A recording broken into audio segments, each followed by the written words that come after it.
AnySquared Spotlight Art Talks highlight member and friend artists of all ages and experiences.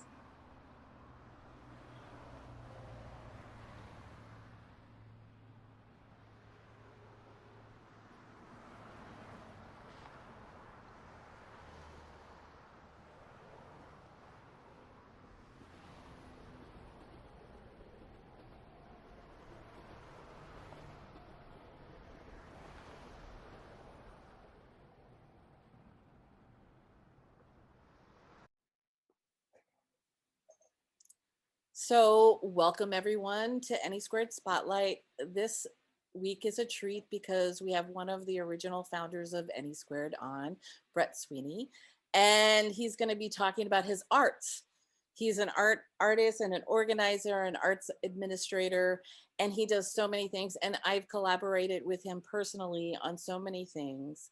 And he's been part of AnySquared on and off over the last 5 years, but solidly, like, we created AnySquared between 2010 and 2015, and we were working together before that. I think we met each other in 2008 or 2009, and in another organization.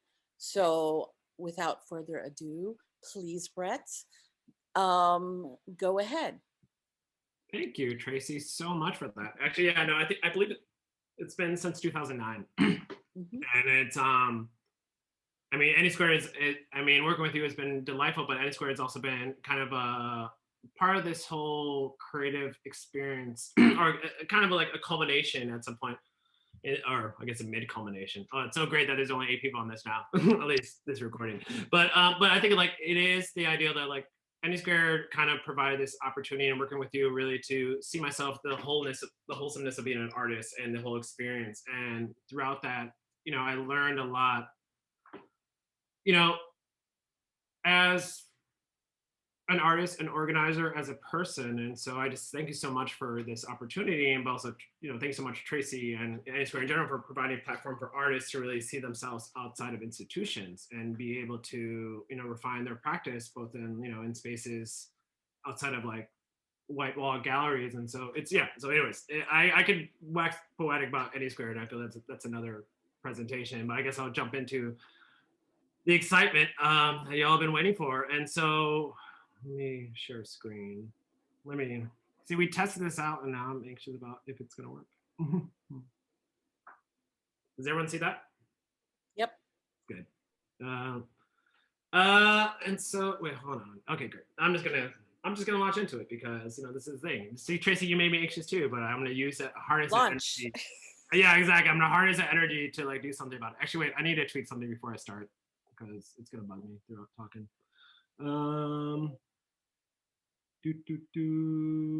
One second. See, yeah, we tested it, but I still was like, no, we gotta do something different.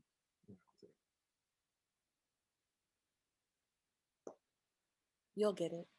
Yeah, exactly. Whatever. I'm actually just launching. I wanted something perfect, but I realized perfection is useless.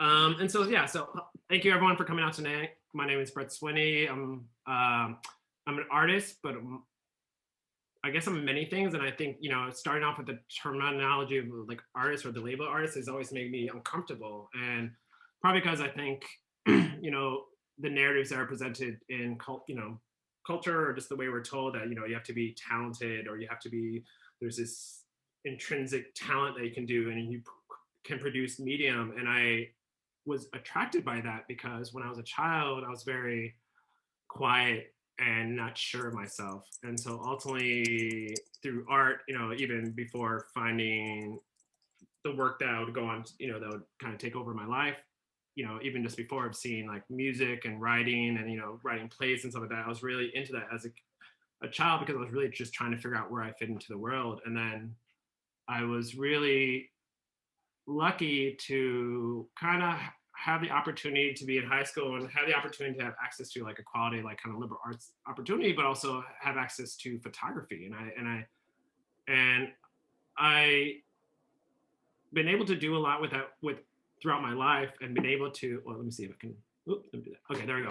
So I've been able to do a lot throughout my life as far as, photo was kind of the anchor, but through that I was able to kind of create a career working in the arts and also a creative practice of working in various mediums and within the arts. And so a lot of it really relies in kind of public programming and production, but it's been wonderful to be able to constantly revisit my relationship with creative production and project it in different spaces. And so I've been lucky to, play music in bands and, work with artists as far as installations, especially this one over here is Angela, who is actually, a frequent or early member of AnySquared and, definitely a legacy, and to be able to use art to navigate this really harsh reality that we kind of find ourselves a part of has been really helpful. But like art has been just my foundation. But no matter where I go and what I do with my work, photography has always been like the foundation of my artistic practice. And so this is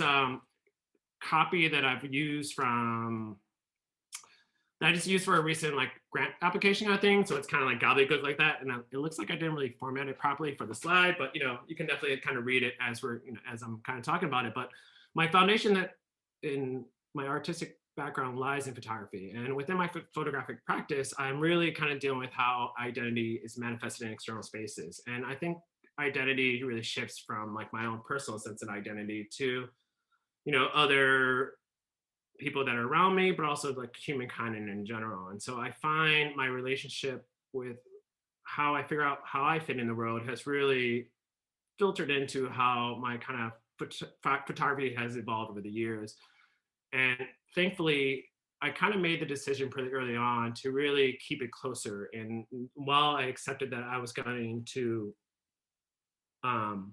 work in the arts, like I knew that photography would be that kind of a tool within that process. But as far as my creative practice, I would kind of keep that close to it. So, I mean, this is a great opportunity to talk about my work because I've never really spent a lot of time talking about my photography. I've spent time talking about the other projects I've worked on, and I've definitely promoted, things for AnySquared and promoted for other projects. But it's rare that I've really given the intention to photography that really has structured so much of my life and so much of my creative practice in different mediums. And so just for the sake of focusing this conversation is really, I wanted to focus on kind of 4 different areas.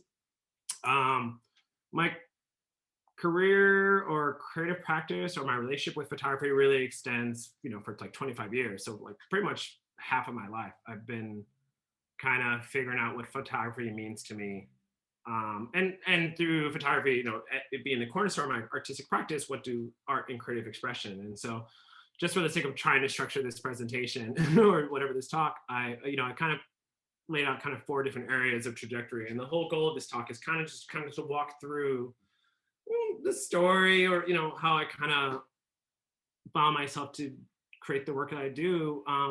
And thankfully, while I struggled internally with it, I had a lot of external like points of support. And, going back to AnySquared was always that, but thankfully I always had like jobs working in kind of the photography industry that kind of informed my own kind of creative practice and gave me spaces to really experiment. And so as I kind of go through this work, I really just want you to kind of think of, I'll definitely kind of just kind of give the stories behind the works, but also, point out to the themes that are kind of happening over and over again. And I feel that hopefully that you'll see at some point, especially when we get to like kind of post-college and recovery, that's when you'll kind of see where I'm really finally processing a lot of work or a lot of like experiences through just the work I've created over, probably, let's do the math, 2 decades of working. Like I feel like when I was starting photo, someone told me that like you wouldn't really create work until really good work until your 40s or until your mid-career. And I scoffed at that because I was a young person and I scoffed at anything. But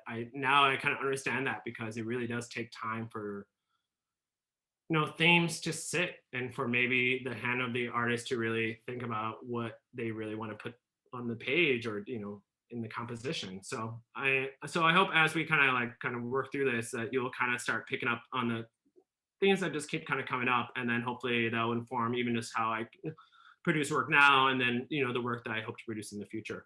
And so just like jumping into the deep section is that, so this is kind of comes from, I realized that this work actually comes from the first batch of negatives I developed in my first photo class. And then this is one of those like photo one situations where it's like the metal reels and you're trying to like load them in the dark and everything. And so, and understanding how to like develop your film. And I think my initial reason to take a photo class wasn't because I felt like I was this artist that needed to express. I just was trying to avoid taking science, and I didn't want, so it was like an elective, and I was at some prep school that was, breeding the future lawyers and doctors of America, and I was like, I want to be an artist, and it was a very kind of a weird position, but I think my parents and faculty, teachers were excited that I just found something that, was something to work to, because before that I really didn't have that kind of focus. And so this picture, let us see, this picture of the puddle is actually one of the first pictures I kind of created in that class, and it was one of the ones that really resonated to me. And I wasn't really sure why. I think probably initially it was just seeing myself on film. And at the time, this is pre-digital, so just seeing yourself in a picture was such a big achievement. And either you had like the photo creds to do it yourself, or you're dropping off at Walgreens. But to be able to create an image, but then go through the process of developing it was such a powerful experience for me. And I remember when I produced this image of me jumping in a puddle, it just blew my mind. And after I developed it, I ran around the school like showing people like this great image, and it's out of focus and there's tons of like dust on it, but for some reason it was such a powerful thing for me to know, to like the idea of creating something out of nothing. And especially I think photography has this idea about like objectivity. And so for someone that was struggling just with the subjective, that to be able to kind of create something that had the appearance of the objective or something of permanence was extremely powerful. So it really, I have a soft spot for this like puddle jumping image, because also I think there's several things that intuitively that just because of my circumstances I would just keep kind of building on throughout my work. And I think, just to point it out now, you'll find out through the course of this conversation or monologue, is that there is this kind of figuring out identity, thinking about like spaces where I felt safe. And so there's a lot of imagery of like alleyways and stuff like that, and where I felt comfortable navigating Chicago or spaces, especially growing up in Chicago, which was like a very, segregated city, but on the north side, it's very predominantly white. And so as a Black child with tons of feelings and emotions, like where could I feel safe to express myself? And so I think the alleyways became a very kind of clear, place, for that kind of expression. And so, and it's interesting too, because I think as I would seek those safe spaces out, my camera kind of became my constant companion. And it was really kind of wonderful, because I always kind of felt isolated. And so to have a camera, to have like proof that these moments exist, that these experiences exist, was really powerful for me. And it's something that I would actually kind of continue in my work. And so,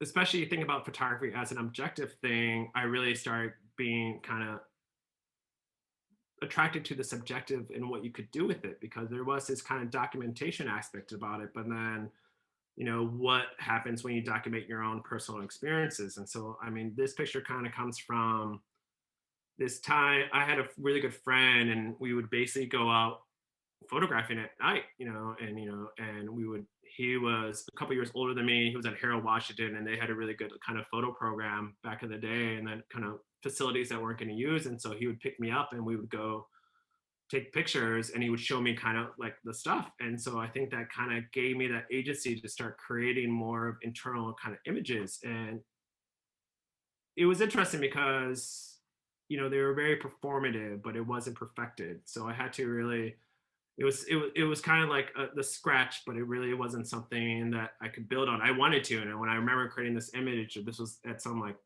park thing in Wilmette, me wearing a suit in the middle of like the darkness kind of thing, and trying to expose like a flash, whatever thing. I'm sure the smoke was some kind of theatrics of sorts, but like I think that it really realized that you can kind of use the objective to create these kind of subjective narratives. And I think once I start seeing these things early on, I would kind of chase this stuff through the course of my kind of photographic career. And it was really kind of, it was this balancing, I definitely would, it's kind of like, it's a silly reference, but I think about golf. When you hit the ball, you can hear it right, or it's like that's the only sports reference I can do. But like I think that yeah, like I feel like this photo, like you take this shot and you just know it's right, and then but you can try and fail and over and over again. But so thankfully, while I was trying to figure out that internal motivation, I did have access to a lot of like kind of technical support. And so during this period of time, I actually got my first photo job working for a nonprofit to shoot images for their annual report. And so that's what this image is of this child. And so I got to shoot around the city, documenting kids, kind of it was some education program. I have no idea what the subjects. I still have it now. And even then I don't know really what they were doing, but it was really kind of awesome to get paid to not only photograph things, but also kind of carve out stories and narratives and things about, like, I was kind of on my own. It was kind of the first time, I think I was like 17. I was like, what's high school age? Anyways. But I was definitely at the point where I was like kind of on my own and left to kind of carve out the world with my camera up. And it was really exciting and I really enjoyed it. And so through that work, I actually started working for, I got an internship at the city, for the city of Chicago, working in their photo department. And it was a wonderful opportunity to see how, kind of photographers work. I mean, there's like this idea of the artist and them creating images, but there's also people that just work as photographers and they go out and they shoot their work and they shoot their things. And so it was really, and I worked as a printer, a darkroom kind of assistant. And so I spent like, 6 hours a day in their darkroom printing images from all these staff photographers. And this was during Mayor Daley. And so it was really cool to like see Daley out there, like glad handing people and kind of doing the thing, I mean, say what you want about Daley. He was definitely a professional politician and he looked good doing it. And he definitely had like the right photographers. And that experience really showed like not even the potential of photography being a creative medium, but like what you could do with it as a work. And I was really excited to have that access. But of course, as any youth, I stepped away because I thought it wasn't creative enough. And so I decided that I needed to pursue my own creative work. And so I, started at Columbia, and this is kind of, yeah, and I want to be clear, like I'm talking about like over the span of 25 years. So I'm gonna kind of jump ahead. And so feel free as people are kind of, as I'm going through this, drop comments in the chat, but also, I'll definitely kind of revisit some of the stuff at length later on if people want to talk about it. But so as I kind of joined Columbia and was thinking about photography, the whole digital thing kind of became more prevalent. And I always like to refer to it's like the digital divide. And so when I started Columbia, it was all about, black and white film and, doing the chemicals, but then camera phones started happening. And so this image right here is actually one of the first camera phone pictures I took. And it was like on a flip phone thing. And, I really like looking at it now, especially because you can see how low res it was. And so as like our phones and technologies get more advanced, this image kind of disappears in the same way that you would see an image disappear from a piece of photo paper if it wasn't fixed properly. So I do like there is this kind of digital has this illusion of permanence, but like anything, it's ephemeral, which is beautiful. And so I think as I was starting college, thinking about for photo, like I had this kind of analog thing that I was used to, but then I was kind of becoming familiar with like camera phones and Photoshop 5. I think that was the first one I worked on. But it was also the first time that I had access to like a point and shoot camera and was able to kind of have the camera in my pocket. And it's funny, this kind of presentation, it's all about like different periods of time. But like I actually realized that my first couple of years in college were just probably devoted to too much partying and too much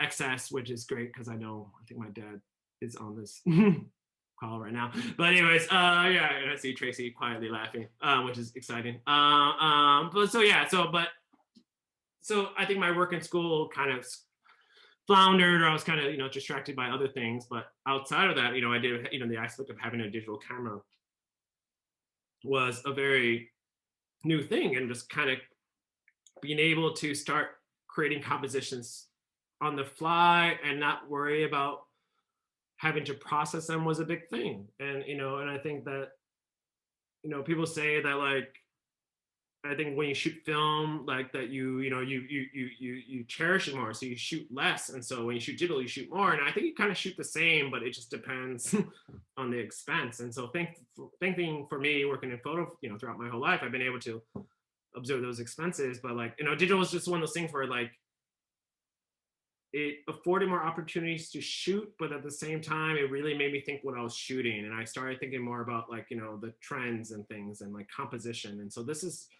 during college, I really started thinking about like patterns and space a lot more. But I mean, even as I present these pictures, I didn't really know what I was shooting. This is just the stuff I kept getting attracted to. And instead, I was really just shooting a lot of my like, friends and art school experience. And it was all about like this, we were the most creative people in the world doing the most thing. And I find it's funny looking back at it because it felt so serious at the time, but it's kind of silly. But I definitely, it was wonderful to be. I don't think you need to go to art school to be an artist, but I think it's wonderful to be able to be surrounded by creative people on the whole spectrum of talent and quality, but also work ethic and see what people are doing. And so even though I wasn't really producing the work that, my teachers liked or, that allowed me to pass classes and whatever, I was still kind of embedding myself in this community and it was wonderful. But at the same time, even now in hindsight, I definitely, it's another opportunity or it's another example of like, it's another predominantly white space that I was in. And at the time I thought art was the reason why we were together versus, but there was a gap and there was a space. And so I wasn't aware of it then, but looking back at it now, I realized that, I mean, all these people that are in this picture are definitely were close, but it was also, there was an emptiness, there was always this buffer of it. And I mean, I think photography, because it has the ability to exist in real time with people, it is a wonderful buffer. It's a wonderful social buffer. And I found, especially through college, that I was constantly using my camera as the wall that I would use to really engage with moments, and everything was constructive. And I mean, I'm actually kind of glad that even though it was digital to be able to collect this stuff, I'm glad that like social media wasn't advanced, because I feel like all this stuff would be on Facebook and just be worse. I don't know why. I did some weird boomer joke right then. But either way, so I think during like that period of time where you feel like you should be in art school but you don't know what art you should produce, and I was surrounded by a lot of people that are producing a lot of great work. And so I tried my best to really kind of create projects that like seemed to be meaningful to me. And so this comes from like, this is a series that was something 36, it's inspired by 36 views of Mount Fuji Hokusha. And that people are really familiar with the Great Wave picture. And so that's kind of part of that series. And it's the idea of like, presenting these everyday kind of examples of life around these kind of large structures of, mountains of sorts. And so I decided, of course, the Sears Tower was one of those in Chicago. And so I really decided, I think it's like when you're in art school, you really think like it's all about the project. It's all about like this package thing. And so I was like, all right, I'm going to do this thing. I'm going to go the experience. And I'm inspired by this one person. And I'm going to produce this work. And I spent like, a couple months shooting around the city and trying to kind of find these moments. And then I think when the work was actually done, I felt really empty. And it was another opportunity. It was another just experience of just, you see just your peers and you see, the way art is depicted, that like, yeah, people just do it effortlessly or they do it just automatically. And to struggle with creating meaningful work was just something that really kind of bugged me and kind of contributed to a lot of my deviant behavior, among other things. But I definitely kept pushing at it and kept finding ways to present my work, or just kind of find. I think for me it was a kind of it was a roulette. Like I was trying to connect my creative practice to my tools, and so if it didn't sync up, then I would switch over to another tool, or switch over to another thing and hopefully find something else. And so I got really into shooting Polaroid a lot, and I think like every art student, you have your like 600 Polaroid camera, and you find it at some thrift store, and then if you're lucky, you'll start buying all the rest of the formats and realizing. And I think it's interesting now, especially as we think about like Instagram and snapshots and whatever other things, that like Polaroid definitely was a wonderful primer for that too, because even though it was still analog, it really was like that pristine moment. And so it's funny, especially as I was trying to pull all the photos for this presentation, like yeah, like I have like boxes and boxes of Polaroid, and I think it's just also just this a symptom of the analog age. So you just have all this residue, but there's something about these kind of like happy experiments with this kind of analog medium, especially when you're trying to do like kind of shoot from the hip or kind of snapshot things. And so, but then at the same time, and as you can see, like I'm still thinking about grids and lines, and then I'm thinking about even identity too. Like, what does that really mean? And this picture, this car picture, it's funny. I can't even remember what car this is. I don't even.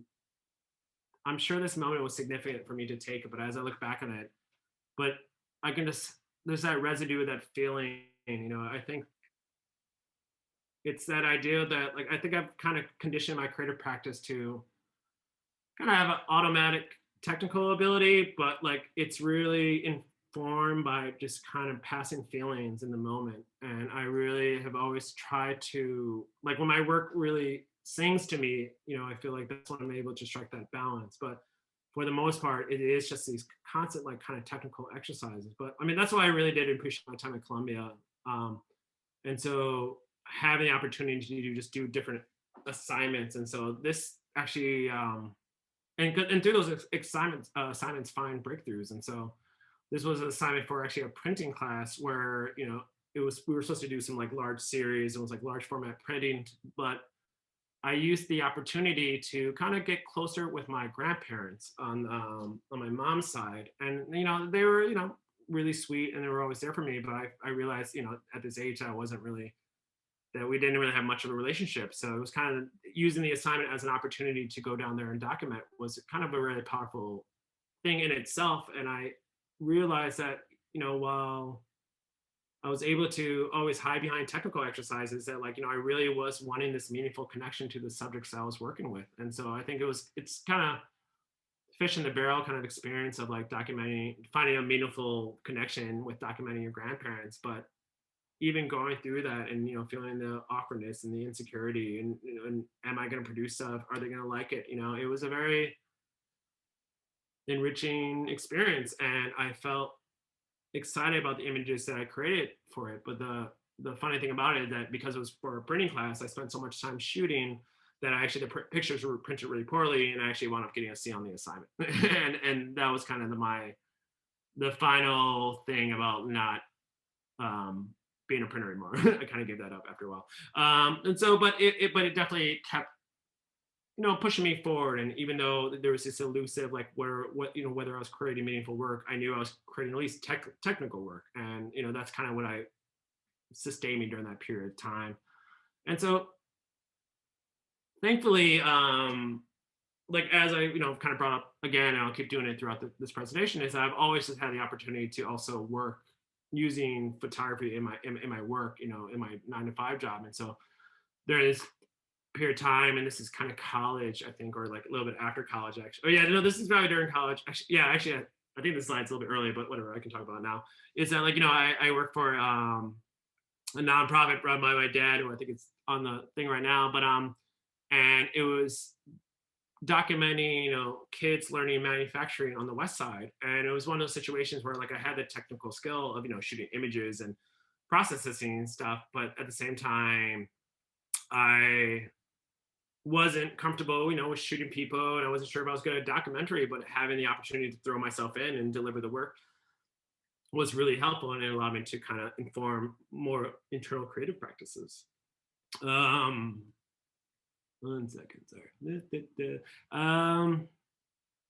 But it's funny. I feel like I keep saying how much I struggle with photography and finding my creative voice, but that's just the real deal. But at the same time, I think it's important to share that, because I think the way it's presented outside of the anyone that doesn't have creative practice, that art is just like it's like lightning striking, or it's or you have access to endless means. But like I think it's really just the desire to keep moving forward, and I'm glad that I've been able to fall back on that, regardless if I was really happy with what it was producing. And so halfway through college, I kind of decided to get more into commercial photography, leaning back into the kind of technical aspect about it. And And at the same time, I got a job at the photo studio at Columbia and was able to like work more with students and work more with faculty. And so I was able to think about what, like even the studio photography kind of looked at. And it was another opportunity to keep thinking about, different values of light, different techniques, and having a controlled space and be able to think about, what I want to get out of it. And even though it was still kind of lacking internally, I felt comfortable to start kind of taking more kind of creative risks, because I just had more time. I was able to, like, after the studio was closed, I was able to come in after hours and set up shots and whatever and experiment with friends, and not really feel that like I didn't need to turn in for assignments. So I was able to start creating work for myself. And so out of that kind of experience, I started seeing what I was able to do. And so thankfully also the studio actually, I mean, we're still in the add-on phase, and so they had excessive amounts of or not excessive, I guess the appropriate amount of Polaroid for a photographic school kind of thing. And because I was a TA, I had access to that without any kind of conviction or any guilt about it. And so I definitely used it to experiment. And so having access to the film and the means of production, I was able to just keep plugging through even if I wasn't really connecting with the work. And so this series that I'm showing right now is really, this was just like a Wednesday afternoon, trying to do kind of reverse light portraits. And this was like really just having two white surfaces in a really bright light and then exposing for the shadows, and kind of just picking an element of photography and really fleshing it out. And so, I mean, my last 2 years at Columbia were really productive because I was really able to give myself the space to learn more about lighting, especially in a studio setting. And I actually decided to shoot a lot of the stuff on 4x5, and so that itself was a very manual analog camera. And so to be able to keep um to have the time to really figure it out, especially with these flowers, these images kind of were created over like a period of like 8 or 9 months. And I would shoot these like after hours kind of by myself, and each shot would probably take 8 hours. And it was, I kind of gave myself a structure to shoot it 4x5 but also shoot it all in hot lights and use kind of found materials to create like the different values of light. And I think that this project alone really allowed me, especially it being at the end of my schooling, kind of, I think this was like, my thesis project. And it's funny because I never showed this to anyone because I was just really anxious in my work. I felt it was bad. At the time too, it really just didn't fit with what Columbia was doing. I mean, they were really about portraits. Yeah, they were really about portraits. And so I was like, screw that. I'm gonna take pictures of dead flowers. And so it was really kind of nice to kind of create my own space, but then have some ownership over it and really think about like what really is the dialogue that happens between a photographer and a subject, whether it's like a person or an inanimate kind of thing, and how they contribute. And so I think about, an image like this.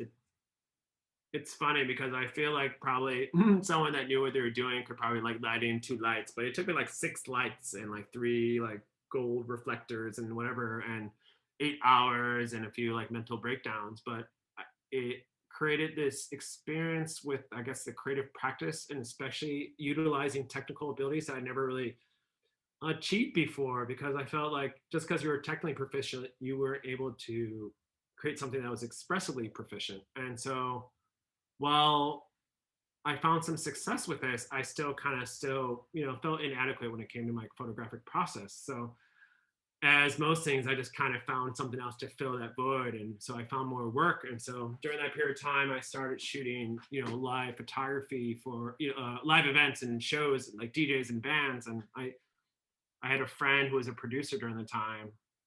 And yeah, it was really almost things where like I felt guilty about my photo abilities. I also wanted to work and I needed money, and I also wanted a social life.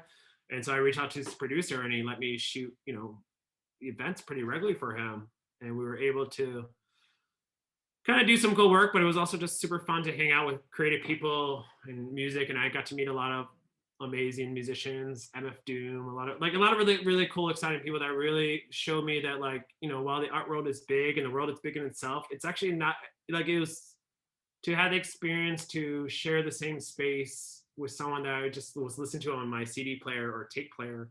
and to be able to photograph them and interact with them, also understanding maybe that art is an ecosystem and it's not like this like hierarchy. It's not this like you're good or bad. It's like there's so many people a part of it. There's the photographers, there's the DJs, there's everything. And so I mean, I really enjoyed not only having my experience in school and even whatever minor work stuff, but also working next to other like actual creative producers that in the real world. And so this person right here is actually Ricky Powell, and I guess you would say he's like the fifth Beastie Boy, but he's like the photographer that was known for shooting a lot of their work in Licensed to Ill and their earlier stuff, and known for a lot of their fisheye kind of work.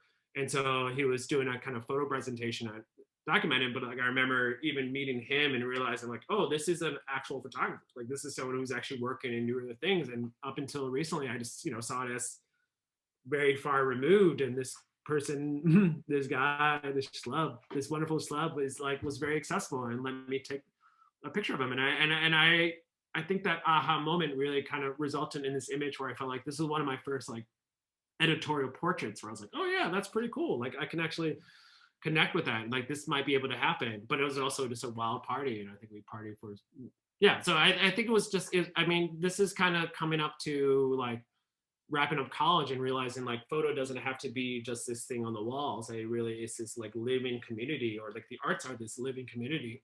And to see all the different people working on it, it just made me want to do it more. So after school, I actually got a job at a catalog photo industry or catalog photo house. And it was like one of the last ones that kind of were responsible for like doing stuff for Target and Home Depot. And it was like and they had all film and analog kind of thing. But the best thing about working for them is that I would spend all day kind of assisting photographers with their projects. But then, they had a processor that you could use, a film processor. And so I would actually, go out at night and shoot DJs and shows, but I would also just shoot my own work and get it developed. And so it allowed me to do more experimentation. And during this period of time, I decided to get more analog and think about shooting more with the Hoga. And so, because they were shooting medium format on set. And so, it was just, also, I think that was probably it too, because I think I could get free medium format, or not free.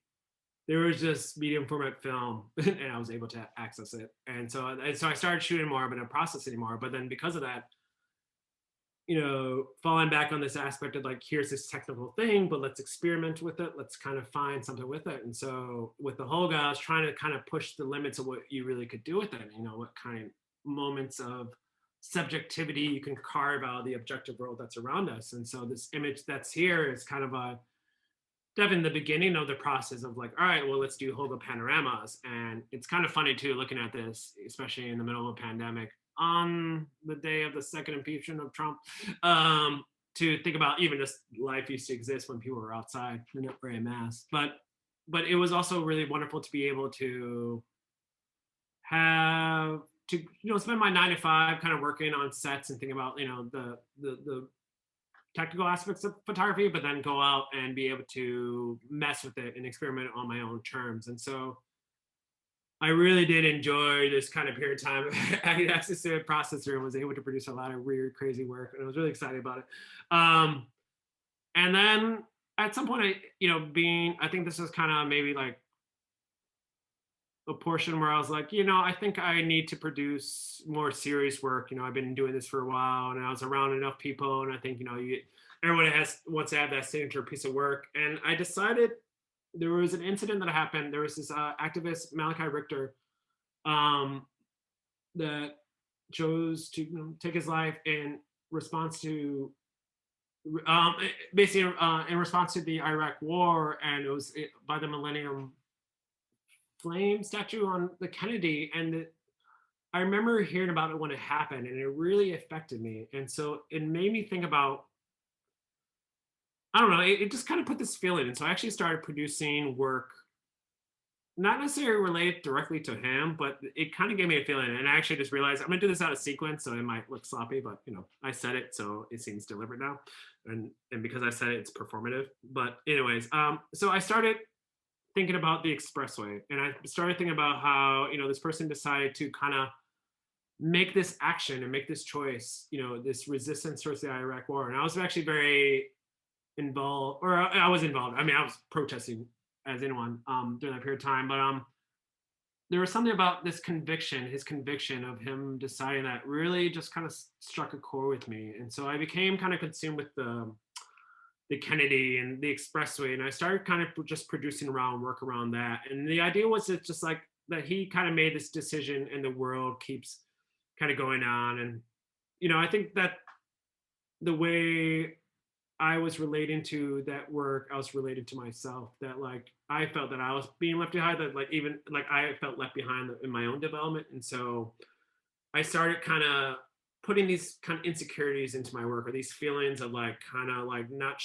being a little bit more agitated about my place in the world, and what that really kind of resulted in. So I think from that experience, I started really leaning into the whole wandering, the whole urban environment, but really just also finding spaces that kind of connected with me feeling lost. And at the same time, I was starting to go through a lot of personal issues too. So I think this is also a period of time where, like, yeah, the world just became too heavy. And so the work just kind of came out naturally. And I felt like these were technically proficient and I was actually finally connecting, but ultimately just wasn't really satisfied with it. I think, and this was also the same work that this kind of brings me up to AnySquared at 34 minutes of talking. I sure the rest of it's a lot quicker after this, but this period of time is this work. I think actually I hung in the first show that brought me to Tracy in 2009. It was part of the Milwaukee Hairpin Arts Festival, and it was in some storefront. And I think I just had the work framed, and someone just like, "Hey, do you want to hang it?" And I did. And I remember I was too sick. I was dealing with some health issues, and I was too sick to go to it. But it definitely was like kind of my first experience of like producing shows to put my work in. And I think it's like the stuff that kind of led towards AnySquared. And so I think that also, I feel like even as far as this dialogue, as far as talking about photo, this really is a good point to show that like, wow, like this, while I was feeling lost, it kind of led me to Tracy and AnySquared and everything we did. And I feel like it's, we should do another presentation just about the history of AnySquared just for the sake of it, because I think that'd be fun too. And so during that period of time, I kind of became more consumed with organizing and more consumed about the events that we were doing. And so I wasn't really producing any photos and kind of felt really tired of trying to produce meaningful work without getting the results that I really wanted. So I kind of just went into this period of time. And so this picture, I think this work that I presented, I think this was in some AnySquared show, but I feel like it was kind of the last conceptual thing. And, as you can start seeing, like, it's still a thing about construction and the grid and stuff like that, but it's, yeah, like I feel like this, like when I look at this image now, it's still like that halfway, of think about the structures and forms and the emotional projection, but it's really not really saying much beyond, and I remember, it's funny, I don't remember this exact ceiling, but I definitely remember the feeling of feeling like, we all have that moments where we'd rather not pay attention and just stare up at the ceiling. And so I think, that's maybe how this work was generated, but the way it was presented, it never really had that energy. It was kind of like it was initiated by that feeling, but it never kind of carried it to its final production. And so yeah, this is like 2009. And I kind of just went through this other period. And also this is when I started playing music in bands and just doing other stuff like that. And I decided to like get away from photography and I was still working and using it for work, but I really wasn't producing any work. And it really wasn't until like 2013, and during this period of time I'm in like grad school and I'm like going for arts admin, and by now and I decided to go to arts admin after working with AnySquared and Tracy for a long time and realizing that like I wanted to extend the work that we did to a broader platform. And so during that process I realized that in order to be an effective arts administrator you really need to be an artist. And while I could say, and at the time I was playing music, so I was like, oh, that's it, but like I knew my true thing was photo. And so, and I was just kind of going through some rough times. I was going through a divorce. It was very exciting. It was fun. And I remember during the darkness though, I was having a conversation with someone and they told me I was in just a really dark place. And I remember they said something about seeing me through their eyes. I think there was some kind of seductive quality about it, but they definitely kind of gave me that moment to really kind of pull myself away. And then I remember leaving that bar or whatever, and I took this picture. It was kind of the first time I realized that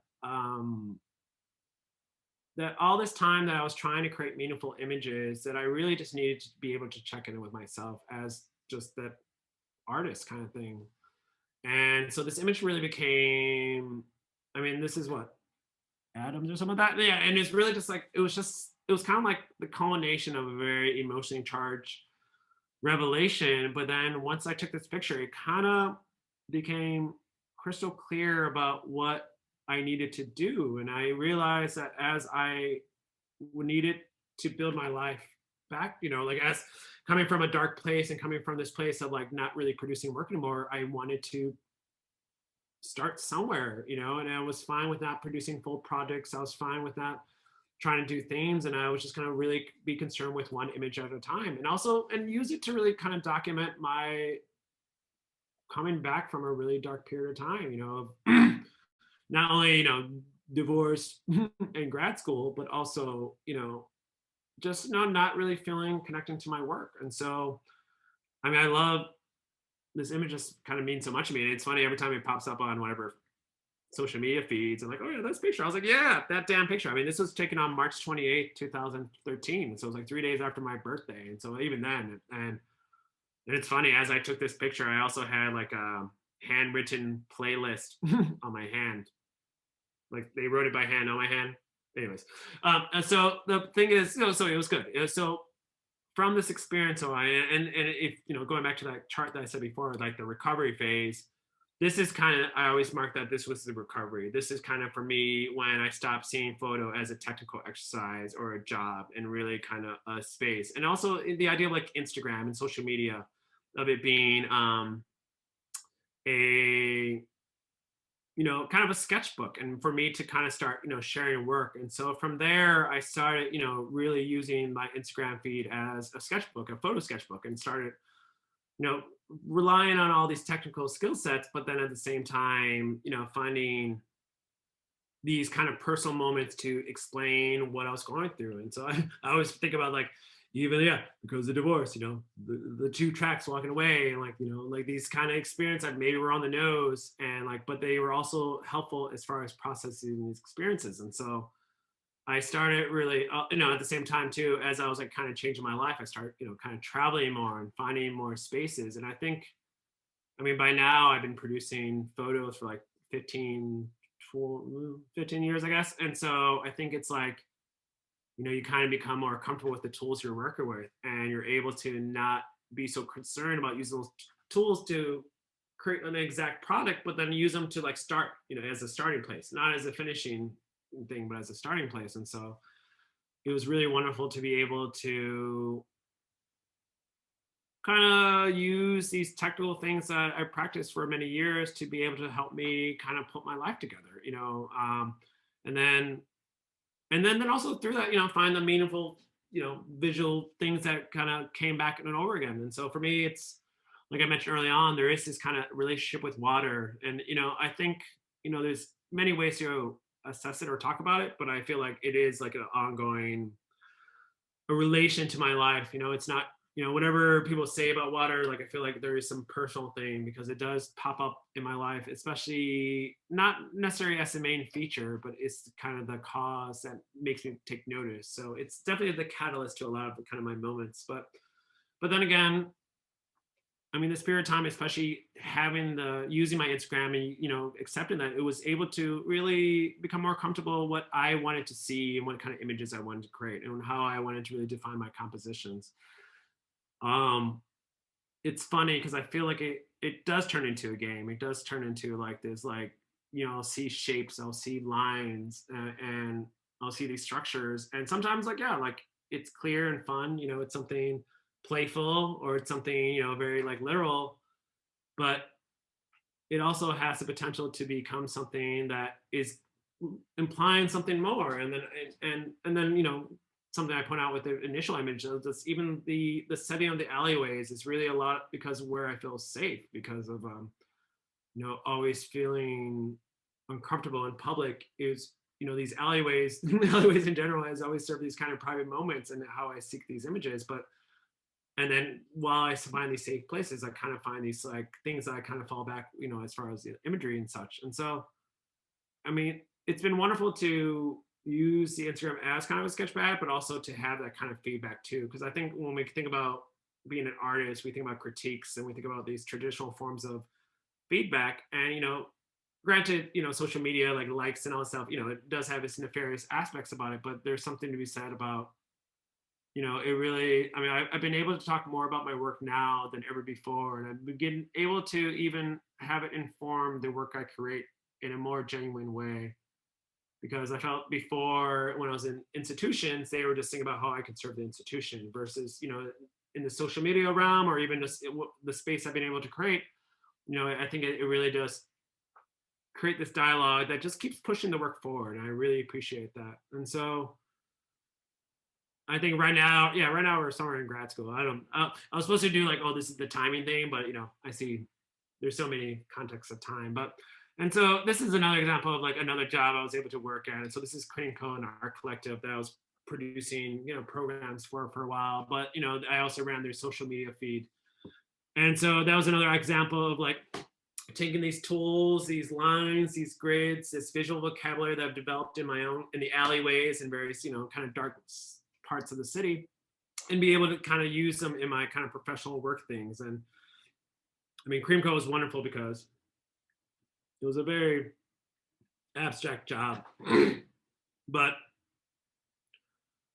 it really allowed me to think about my role as an administrator, but how that the creative practice contributes to the whole thing. And they had their own, I mean, they were art collective, so they had their own other thing. And so it was interesting to even be a part of an art collective and kind of add, because with AnySquared we started, so we were able to build it, but to join and actually to work, I don't think that makes sense. I'm gonna move on to the next slide.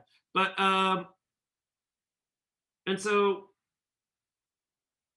I mean, I have to admit, and this is kind of the portion where I really it's been really wonderful to be able to keep trying the same techniques and tools over and over again and see what they mean and knowing how they kind of relate to my emotional state. And and it's really wonderful to have that dialogue just be clearer and clearer as it unfolds. And so especially with these two images, I mean, these were taken on a trip to Michigan, but also, there was also, I was going through a breakup, I was going through I was in a very toxic relationship. I was very lonely. And so, I think it's to see that evident in the images, it's not like it wasn't something I was forced. It was just something that it was like maybe the influence, like whatever attracted my attention. It was the thing behind the screen that really, took the shot, or that really pushed the shutter.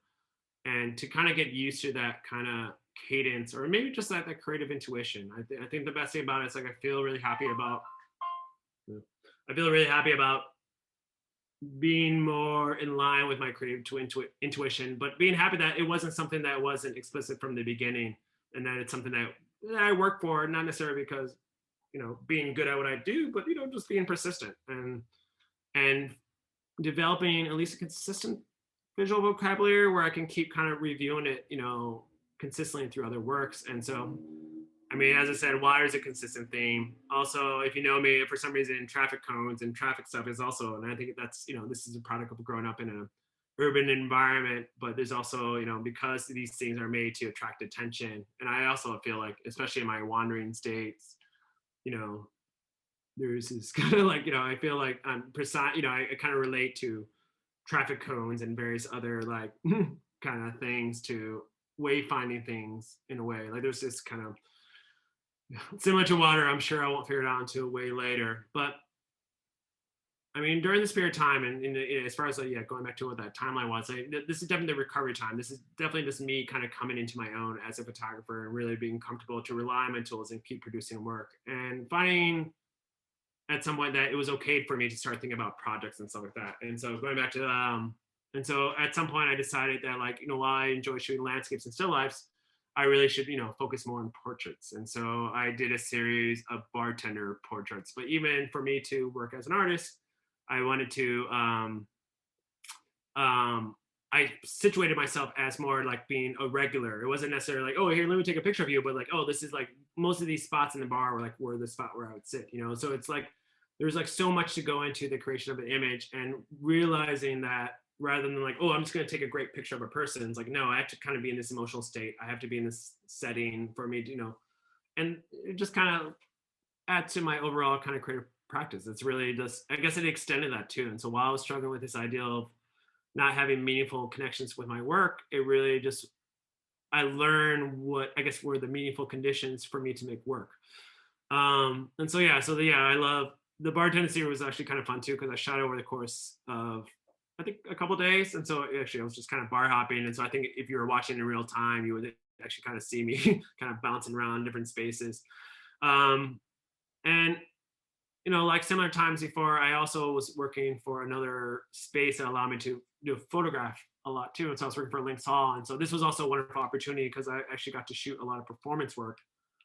And I was working as a production director. So it was kind of cool because I was, you know, definitely in control of the lighting. So it was kind of like the studio setting. But then at the same time, I was able to, you know, detach myself and be an audience member and, you know, kind of find those decisive moments. And I think it's important. So, and then through Lynx, you know, I was able to travel and like do like it basically kind of remove my work from just Chicago and like take it to different spaces. And so we actually went to Japan for a trip, and I think that was a wonderful opportunity because I think a lot of this work I've created in Chicago, and I think there's one thing to be said like to create work.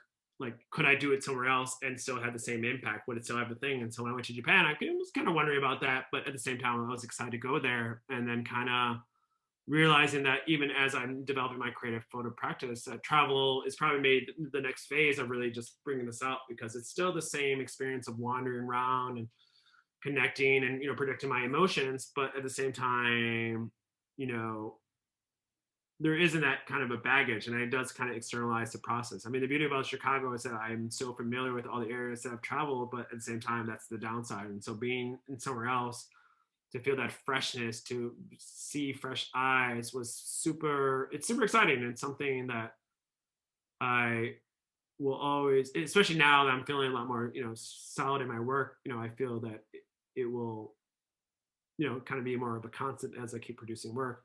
And these images actually were produced in New Orleans. Yeah, this was like in February of this year, so right before the lockdown.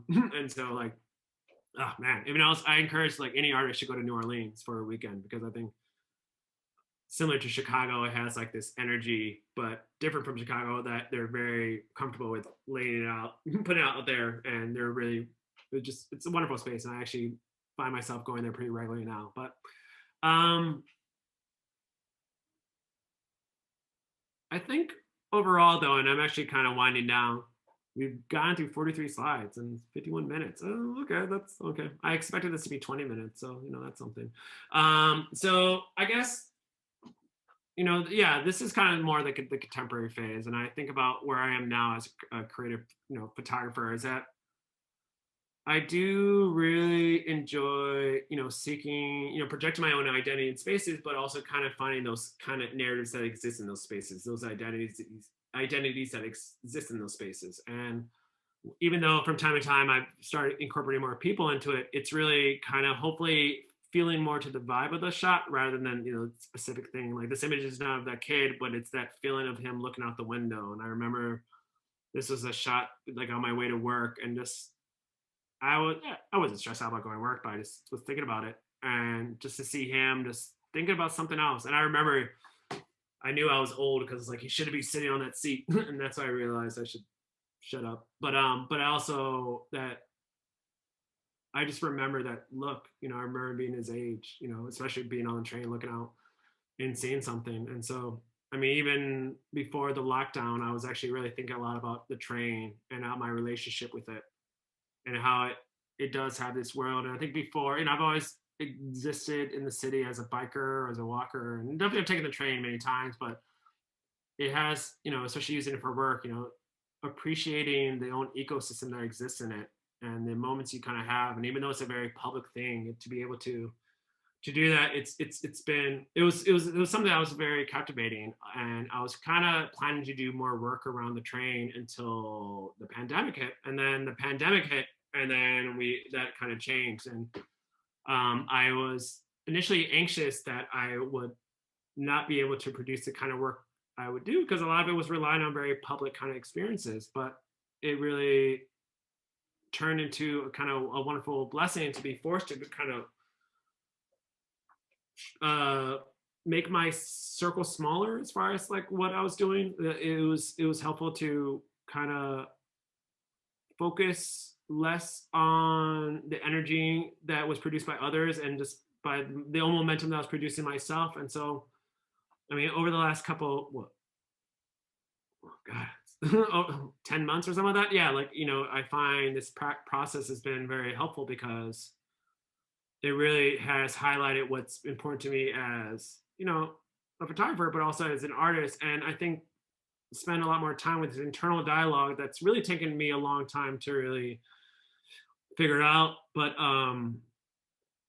this period of time is really, I think, creating this new platform to think about how I can now, instead of like the outside world, I used to project, my internal kind of dynamics in it. And so after this experience of, this pandemic, of being within my internal experience, I feel like there is a kind of reverse on the other side. I think about what happens when we do get to access public spaces the way we used to, the work I'll create again from that, influenced by this period of spending a lot more reflective time. So this is kind of the it. Ooh, 55. Oh, sorry, Tracy. But at the same time, I really do feel that like I'm kind of, having worked in photography, or my photographic process has been like over the course of the last 25 years, it's been a struggle to really rationalize why I would put so much energy and effort in photo, but having that time to really suss that out makes it more meaningful. And so, I mean, this image alone, I think I guess kind of encapsulates about where I am and where I, plan to go with my work. Is that, there is these kind of constant themes of grids and, like lights and stuff like that. But like, I mean, there is also, I don't know, I feel like this picture itself actually is taken at the monument down the street from my house. And I remember when I was 18, like right when I was starting photo, I would go out there and feel miserable about not, connecting with the world. And then how many years later, I'm out there using my kind of photographic process to just kind of have ownership over it. And so I think there's something to be said that I'm really happy about the journey, and I'm really looking forward about where it's going to take me next, because I mean, it feels that, I'll always probably work in photo, I'll always probably work in the arts, but I feel like at least this kind of journey I've had with photography has really become a wonderful just way to fully accept myself and accept not only myself and the world around me, and kind of see where I fit within it. And I think that yeah, so I know I could probably say something great to like wrap it up, but I'll just go to the last slide, because yeah, and these are all the, wait, let's see if is it gonna work. Yeah, oh yeah. And so these are all like because there's a lot of selfies. If you like are in the photo world, if you're in the photo biz, a lot of people take pictures of you, and like, it's great. But yeah, so that's it. Thank you so much. Yeah. Thank you, Brett. Oh, look, there's 12 people here too. Thank you for the talk. It was great. Oh my God, I'm sorry though. It was like 50. I was like, oh, it's gonna be like 20 minutes. No, it's great. It's great. It was engaging, and I've been excited to see all of the development of you over time. And I've known you since 2009, and I've also seen, like, the last year or two, your photos have been amazing, and I've been paying attention to them. And it's been a interesting thing to see how the development of your eye go. Like, you have elements in all of your photos from the beginning to end. Yeah. And I love the fact that you kind of released yourself, and like from the formality of doing photos and doing it more like a sketchbook, I think helped your like development. Okay, so I'm going to open it up to other people to ask you questions. I'm so we'll have a few, like, question and answer session. Does anyone have any questions? get on video or say it verbally from your thing? Is that Robert? Yeah, can you I hear can me? hear you, but I can't see you. Oh, okay.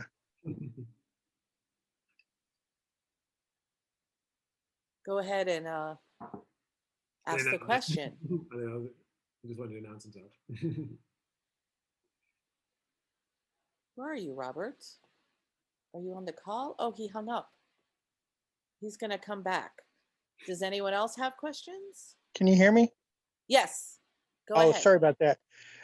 Brett, when you're taking pictures, do you, Oh, he's coming in and out. I think he has a bad connection. can you hear me? Yes. Sorry about that. When you're taking pictures, Brett, do you purposely try to capture a moment, a mood, or do you sometimes take pictures perhaps to make a statement, either consciously or subconsciously?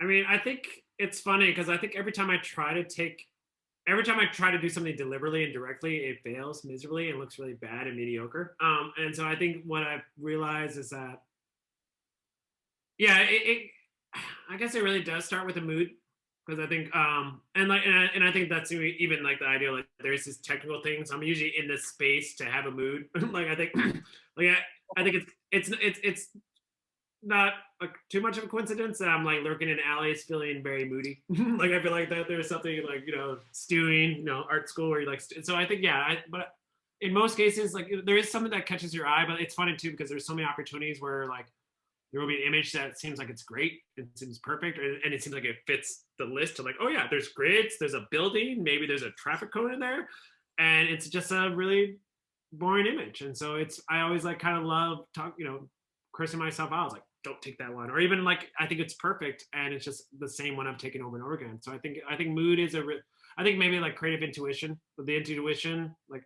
is a better way of saying it, because I'm not moody all the time, I think.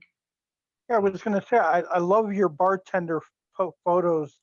They're wonderful. And your pylon pictures.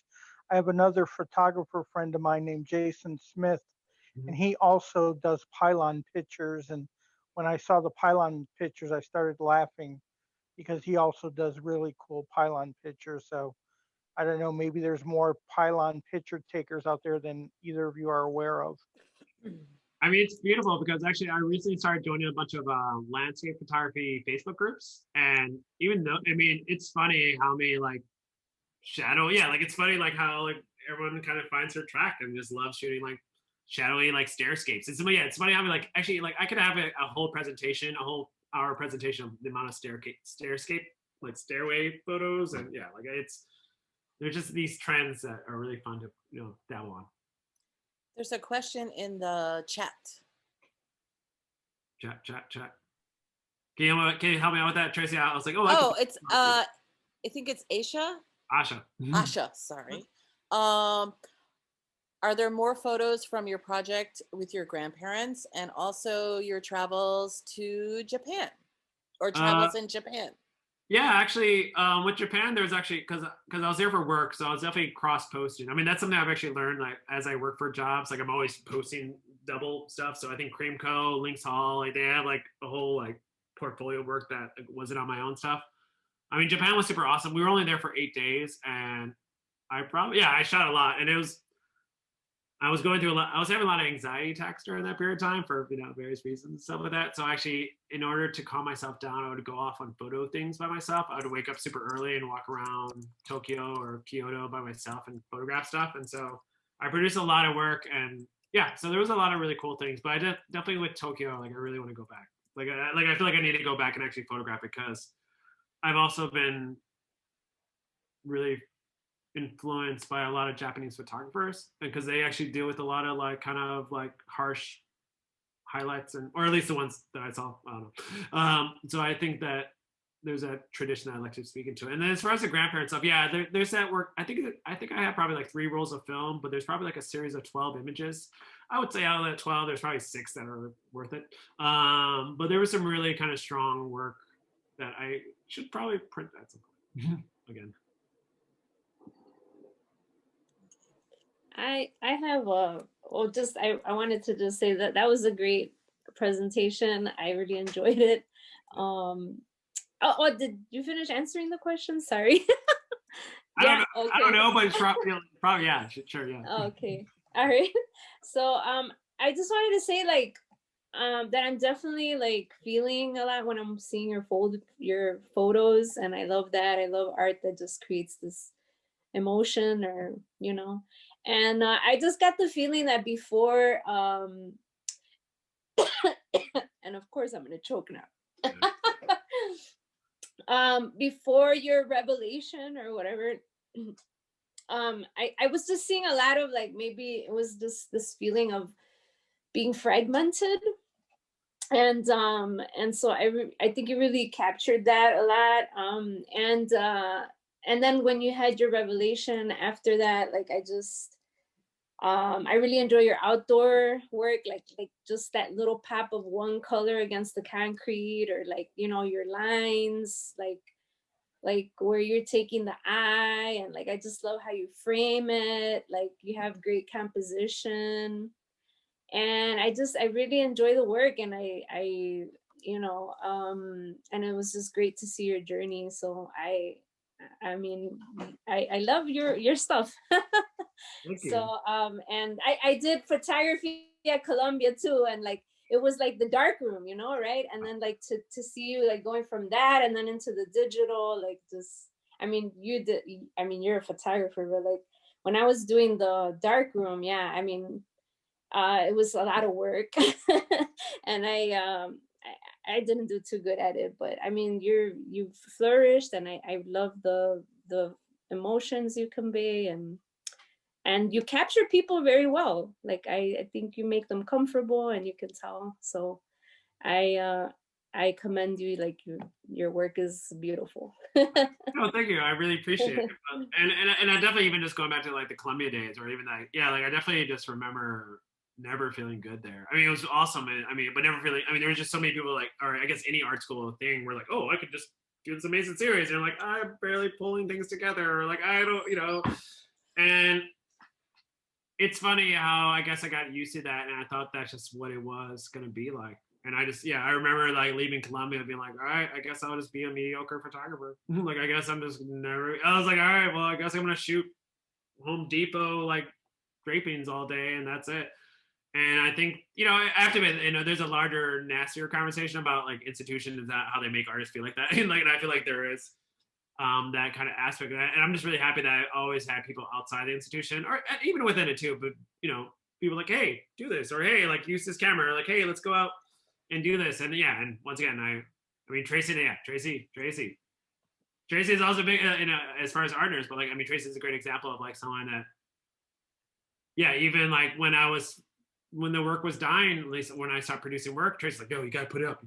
Let's put that ceiling thing up. I was like, no one likes the ceiling thing. And so I think it's also important to have those kind of supporters, but also accept the fact that, yeah, like I think we all experience that when we start out art, that we're always just gonna be good. That it's just gonna be wonderful and fun, and after parties, tons of after parties, and really it's just tons of mediocre work. I mean, the best thing about it is like I made a deliberate decision. I was going to show like a lot more shittier work as far as like college work, but I was like, no, they don't need to see it. Like they don't. I mean, but there's like books and books of really bad photos and really bad portraits and really bad and like really kind of things, and just kind of accepting that like in order to get good at anything, you just have to accept it being bad at it. And I think it was nice to struggle with that for longer than I expected, because I think if I was good back in the day, I would never have made the breakthrough. I'm so glad. Like I think it was when I really found rock bottom in my own life, or my own creative production, is when I actually started producing good work.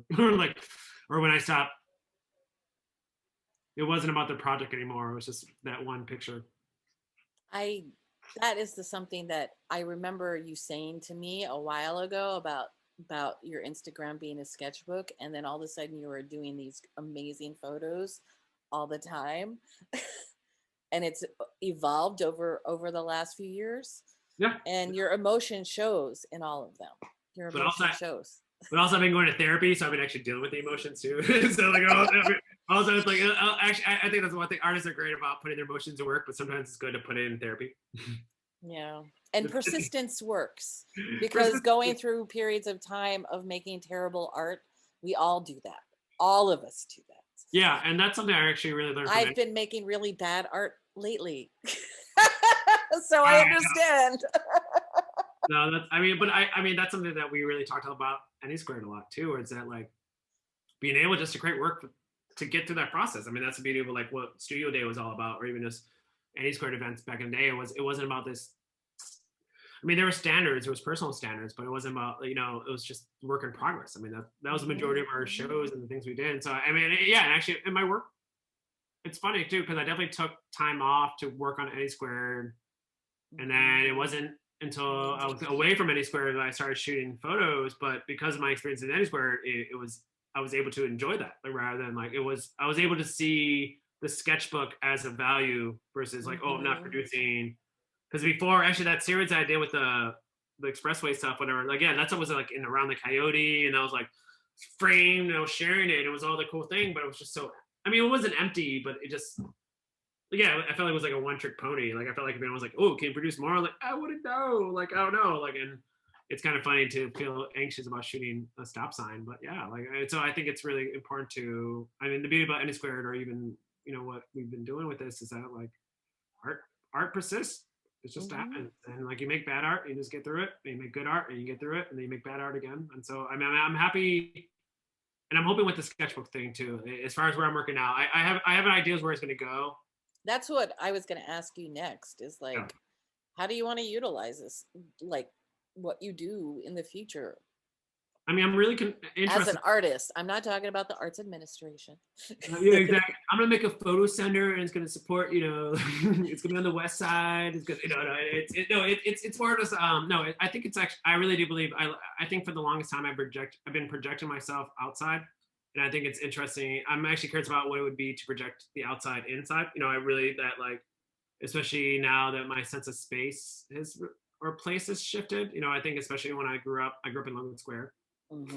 And to see where Logan Square is now, it's definitely a place of home, but it's also a place that doesn't feel like home all the time, especially, being a person of color and whatever. Like, I feel like, so it's kind of that moment. It's like, I used to spend so much time avoiding my internal stuff by just wandering around streets. And I think now that I don't feel that need, I can kind of go the opposite. And so how does the external really look in an internal space? And I guess I'll leave it at that, because I definitely have ideas about what it will resemble, but at the same time, I don't think those will be successful right away, but that's kind of part of the process. It's just like, I know, it's that creative intuition. It's like, I know that I'll probably mess up, and it'll probably be mediocre, but I know at least this next phase, after, presenting this last 4 phases, that I will be able, that it'll be something. But the best about it, like, yeah, like I think maybe just pushing forward with that sketchbook mentality, that art doesn't, yeah, we shouldn't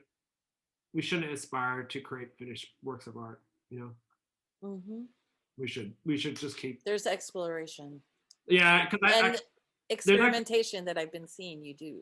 It's good. Yeah, and there's that, but I think when art is centered around the product, that's capitalism, versus I think when art is centered around the process, that's community. And so I think. That's kind of, yeah. So that's why I'm so glad that like I've been able to remove away from the product, at least in my creative practice, but in my professional practice, it's all about the product. And everyone should show up and like the thing and hashtag whatever next thing I'm working on, kind of thing. This is fun. Oh my God. Yeah. This is the best Zoom meeting I've been in a long time. Anyways. Does anyone else have some questions who hasn't asked a question?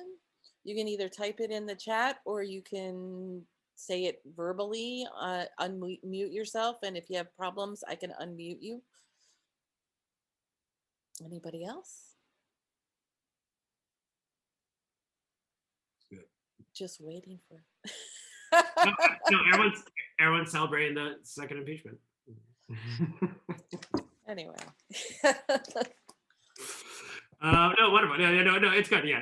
No, well, we can wrap this up in terms of the recorded part, and if people want to get on the video to say hi to you in the unrecorded part, we can do that. But thanks, Brett. This was an awesome talk. And I learned things about you. I know. That's good. No, thank you. No, And I didn't think I knew I would have to learn things. It's great.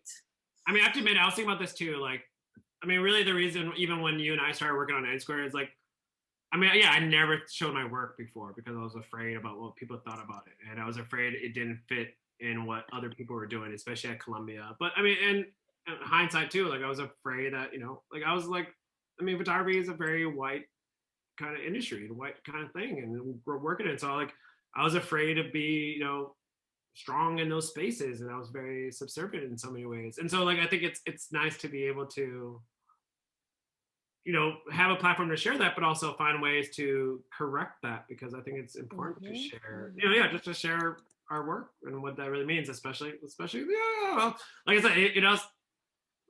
I'll do another presentation for everyone for all the mediocre stuff. There's a lot of mediocre. There's like a lot of bad portraits, a lot of like really exposed things. There's a lot Well, of some of your early stuff, it would be Oh. great to see some of no. some of the more of those photos, just to see what the whole series was. You know? I mean, no, I'll definitely, yeah, no, actually, and actually, that stuff will go on the website, and because yeah, right now there's just a really sick meme section. So right now, I mean, because memes is my new creative ability right now, and that's the only thing that matters. But yeah, no, I actually, my intention actually going through this process, actually, I was gonna start thinking about how this work is presented in an archival fashion, or just, and actually just, yeah, it does, yeah, you can definitely find the work on Instagram. You can find the work on the website. I've been pulling images from I have essentially my college archive on my Flickr, and that's the only reason why I keep it. And so like I might share the Flickr too, because yeah, that's those weird awkward art school times. There's a lot of that too. So I don't know, just for fun. I've got one more question. Yeah. Go ahead. Well, your last comments were talking about growing up in Logan Square and now feeling an unease at times about that. Do you plan a series of work around that? I don't know. I've talked to Tracy about feeling something similar. I grew up in Logan Square, and there's So did an Neo. unease at times with the current Logan Square. So just wondering what your thoughts are about that, and if you've ever thought about maybe documenting that, you know, in photographs. I mean, it's funny because yeah, once again, Logan Square, it's definitely, yeah, because I moved here when I was 2, so like 38 years ago, or a long time, like in 82 when I was 2, or I was 1.5. I don't know, age is so relative. But I think and it's interesting because I think my experience, there is that kind of like, as far as photographic, I definitely have that like kind of personal thing. But it's funny, this is where my other mediums kick in, because I know I do have a project in mind. I was going to talk to Tracy about it and talk to like I definitely, but that's like an arts admin thing that has nothing to do with photo. but yeah, so I definitely have. I think it's important because I think it, especially because I even think about AnySquared, because AnySquared started in 2009 and 2010, and we were a community art organization in Logan Square then, and to see a decade and what that really means is way different, you know. So I think like, so yeah, no, so Robert, yeah, definitely I would do something. It won't just be photographic, but I actually do have a pitch that I was gonna throw to you and Tracy. It's something else. We'll do it offline. But at the same time, I think though, yeah, I think the best about now, actually, what I'm doing right now is that because I'm archiving, I'm actually finding a lot of old Logan Square images, and that's something too. And even funnier is that I'm finding old Logan Square images that I took in high school or like college, and so like even that, so they're all blurry and out of focus, but they're still kind of relevant. So it's good. So yeah, I definitely I've been staying in Logan Square for the lockdown, and so I've been thinking a lot about that too. So I think there will be just a lot of work that will come out of this period of time too. So Oh, cool. Looking forward to it. yeah, definitely. So does anyone else last chance to have a question in the chat or video? This is Brett's father. Just, it was a great presentation. It was great to hear your interpretation of all those events and all those pictures over the years. Oh yeah. No, it's good. It's good. Yeah. On your grandparents. I mean, What? the one shot. You should pull out that full series on your from your grandparents.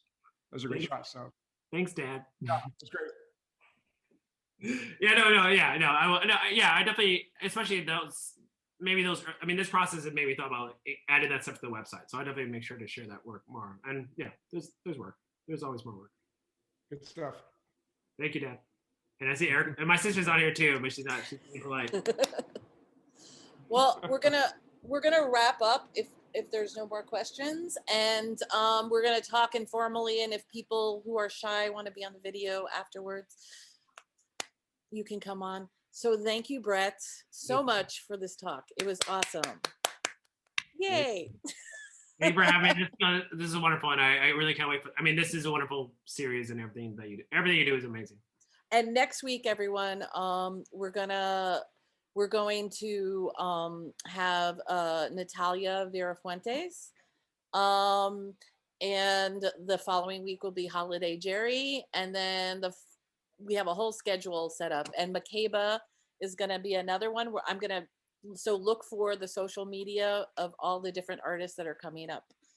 So wait, so when are you going to go to? Are you going to go? I'm not scheduled. Oh, okay. Well, oh, so you're going to be in March then. That's cool then. Okay, yeah. Because my birthday's in March, so that'd be great. Yeah. You could be the host. Thank you, Brett. Thank you so much. Brett. Yay! Nice job, Tracy. Check social media for future Zooms and future streams. Next week's Art Talk will feature Natalia Verafuentes.